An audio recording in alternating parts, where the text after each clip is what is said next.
सदियों साल पुरानी कहानी है। किसी मुल्क में शहर से दूर एक पुरानी बस्ती में तीन गहरे दोस्त अहमद, शाहिद और कासिम रहते थे। गांव वालों के दरमियान उनकी दोस्ती एक मिसाल थी, जैसे एक दरख्त की तीन शाखें जो अलग होकर भी जुड़ी रहती हैं। तीनों दोस्त बचपन से एक साथ हंसते खेलते और एक दूसरे के दुख सुख में शरीक होते आए थे।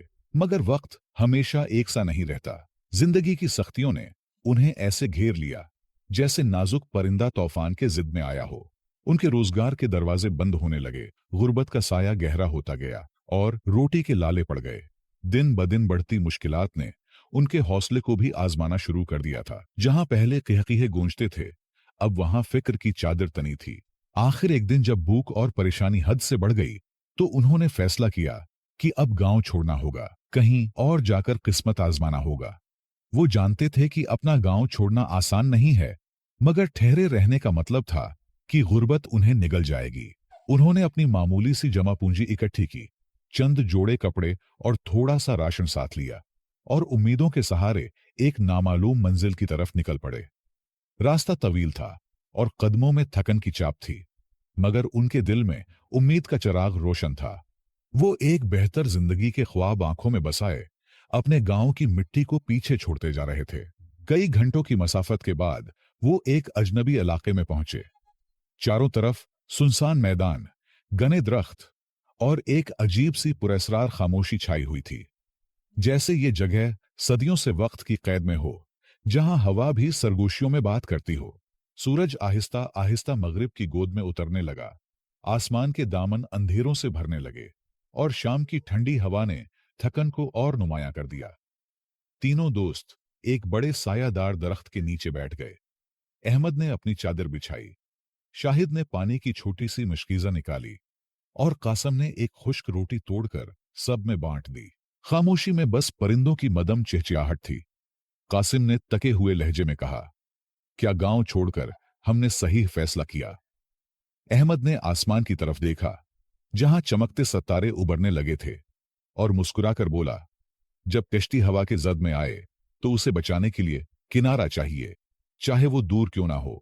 यह सुनकर शाहिद ने एक गहरी सांस ली, अपने जूते उतारकर एक तरफ रखे और जमीन पर लेट गया।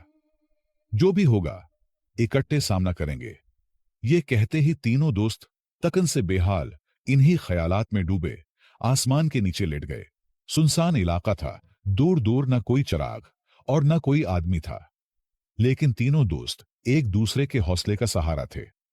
वो तके जरूर थे, मगर खौफ को अपने ऊपर हावी नहीं होने देते। गहरी रात के सन्नाटे में अचानक एक पुरस्रार आवाज गूंजी, जिसने उन्हें लर्जा कर रख दिया। अहमद ने हल्की आवाज में बोला, यह आवाज खतरनाक सा लग रहा है। शाहिद और कासिम एकदम सीधे होकर बैठ गए। उनके दिल की धड़कनें तेज हो गईं। शाहिद ने धीरे से कहा, यह क्या भला हो सकता है? आदमी तो नहीं लग रहा। तीनों दोस्त धीरे धीरे सरगोशियों में बात कर रहे थे कि अचानक दूर घास में कोई चीज तेजी से हरकत करने लगी। आंखों के कोने से अहमद ने देखा कि एक खौफनाक भेड़िया उनकी तरफ लपक रहा था। अहमद जोर से चीखा और तीनों दोस्त एक साथ उठ खड़े हुए। खौफ ने उनके जिस्म में बिजली की लहर दौड़ा दी और वो अंधेरे में जान बचाने के लिए तेजी से दौड़ने लगे। भेड़िया पीछे से उन पर झपटने के लिए दौड़ा। उसकी भारी सांसें और खौफनाक गुर्राहट उनके कानों में गूंजने लगी। अंधेरे में भागते भागते वो एक खुले मैदान में जा पहुंचे, जहां दूर एक टमटमाती रोशनी नजर आ रही थी। वो देखो, आग जल रही है, अहमद ने चीखते हुए कहा। तीनों दोस्त अपनी आखिरी हिम्मत जमा करके रोशनी की तरफ दौड़ पड़े। जैसे ही वो करीब पहुंचे, उन्हें एक घर नजर आया, जिसके बाहर आग के शोले भड़क रहे थे। भेड़िए अब वापस जा चुके थे। अहमद ने कहा, आधी रात को किसी के घर में घुसना तहजीब के खिलाफ है, लिहाजा दरवाजा खटखटाने के बजाय तीनों दोस्त बाहर बैठ गए और सुबह होने का इंतजार करने लगे।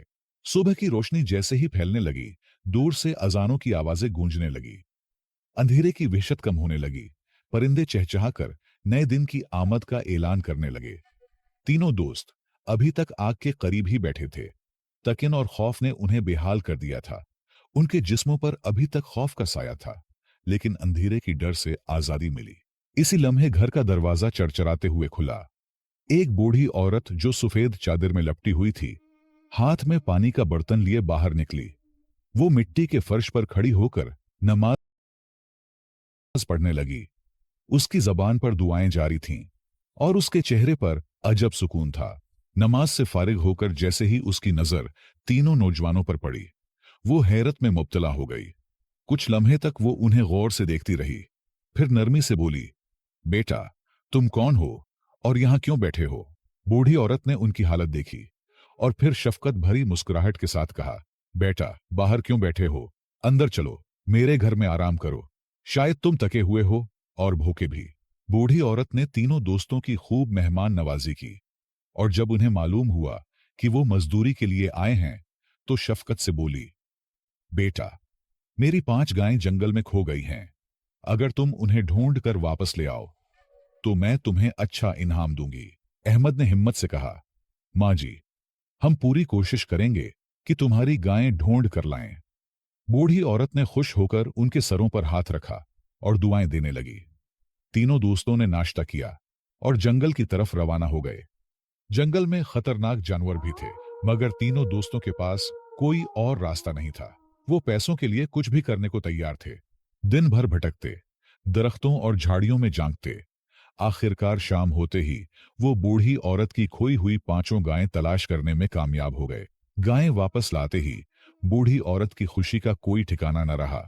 उसकी आंखों में तशक्कुर के आंसू आ गए। वो मोहब्बत भरे लहजे में बोली, बेटा, अभी शाम हो चुकी है। जंगल के जानवर किसी वक्त भी हमला कर सकते हैं। बेहतर होगा कि रात यहीं गुजारो और सुबह होते ही अपना इनाम लेकर जहां जाना चाहते हो चले जाना। तीनों दोस्तों ने एक दूसरे की तरफ देखा। थकन और भूख से नढाल थे, लिहाजा उन्होंने रुकने का फैसला कर लिया। सुबह होते ही तीनों दोस्तों ने सामान समेट कर जाने का फैसला किया, लेकिन अहमद के दिल में एक सवाल मचल रहा था। वो बूढ़ी औरत की तरफ देखकर बोला, माँ जी, आपका कोई रिश्तेदार नहीं। इस सुनसान जंगल में आप कैसे जिंदगी गुजारती हैं? बूढ़ी औरत मुस्कुराकर बोली, बेटा, मेरे 2 बेटे और 1 बेटी है जो शहर में ब्याह चुकी है। मेरे बेटे बहन की खबर लेने शहर गए हैं, बस उनकी वापसी का इंतजार है। फिर बूढ़ी औरत अंदर गई और एक थैली लेकर आई, जिसे अहमद के हाथ में थमाते हुए बोली, बेटा, ये तुम तीनों के लिए इनाम है। इसमें तुम्हारी सोच से ज्यादा दौलत है। हर गाय के बदले सोने की इशरफियां हैं, उसे अपने दरमियान तकसीम कर लेना। अहमद ने थैली खोली तो हैरान रह गया, मगर फौरन अदब से बोला, माँ जी, हमें पैसों की जरूरत तो है, लेकिन हम आपकी जरूरत से फायदा नहीं उठा सकते। ये आप रख लें, वैसे भी हम मजदूरी करने आए हैं, कहीं और जाकर कमा लेंगे। मगर बूढ़ी औरत ने उनकी सच्चाई और मेहनत देखकर जिद की और अशरफियां उन्हें दे दी। तीनों दोस्त दुआएं लेकर वहां से रवाना हो गए, लेकिन अब मजदूरी के लिए नहीं, बल्कि अपने गांव वापस जाने का फैसला किया, क्योंकि जितने पैसे उन्होंने साल में कमाने थे वो उन्हें इनाम में मिल गए। तीनों दोस्त खुशी खुशी घर की तरफ रवाना हुए। हर एक के चेहरे पर मुस्कुराहट थी, लेकिन अब मामला बदल चुका था। अशरफियों की चमक ने उनके दिलों में एक नया एहसास जगा दिया था। पहले जहां खाली हाथ होने के बावजूद वो एक दूसरे के लिए कुर्बान होने को तैयार रहते, अब वहां उनके दिलों में लालच की चिंगारी भड़कने लगी। गांव जाते हुए रास्ते में शदीद भूख ने तीनों दोस्तों को बेचैन कर दिया। तीनों ने मशवरा किया और कासिम को खाने का सामान लेने के लिए करीबी बाजार भेज दिया गया।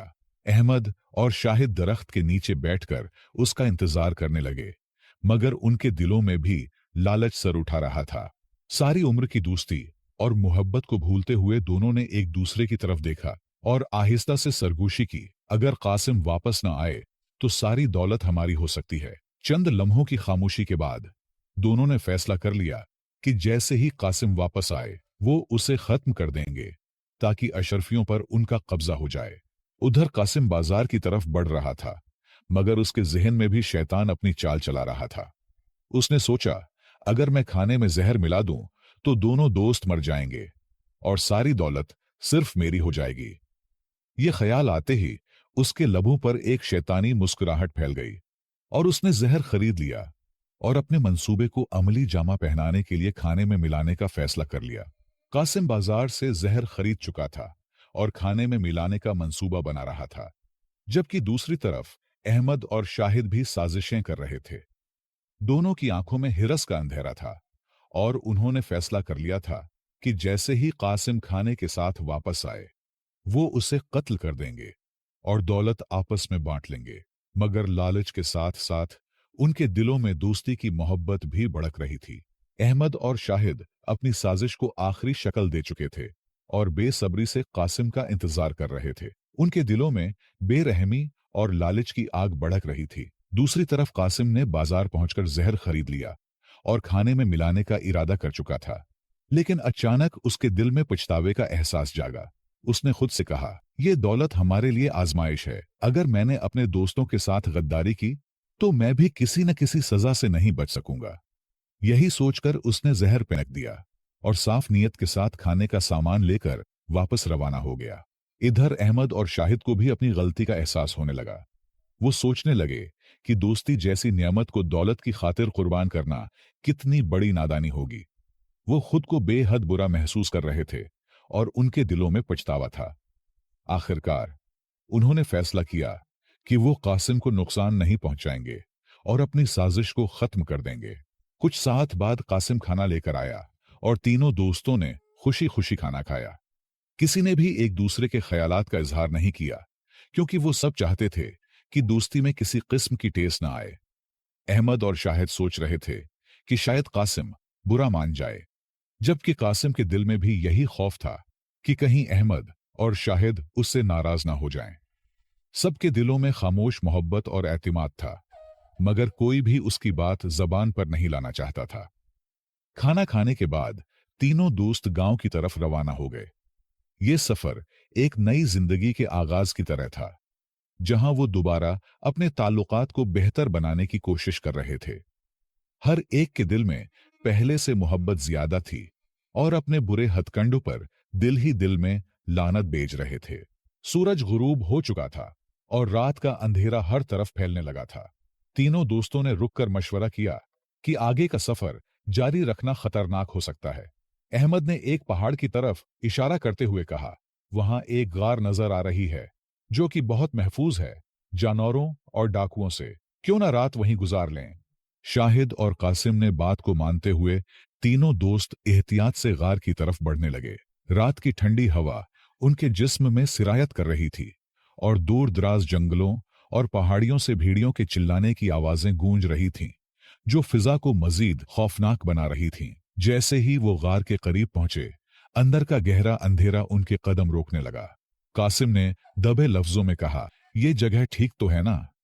अहमद ने हल्की सी हंसी के साथ जवाब दिया, अब रुकने का वक्त नहीं, अंदर चलते हैं। तीनों दोस्तों ने गार का अच्छी तरह जायजा लिया और तसल्ली करने के बाद अंदर दाखिल हो गए। सबने एक दूसरे की तरफ देखा और जमीन पर लेट गए, इस उम्मीद के साथ कि रात सुकून से गुजर जाएगी और सुबह होते ही गांव की तरफ रवाना हो जाएंगे।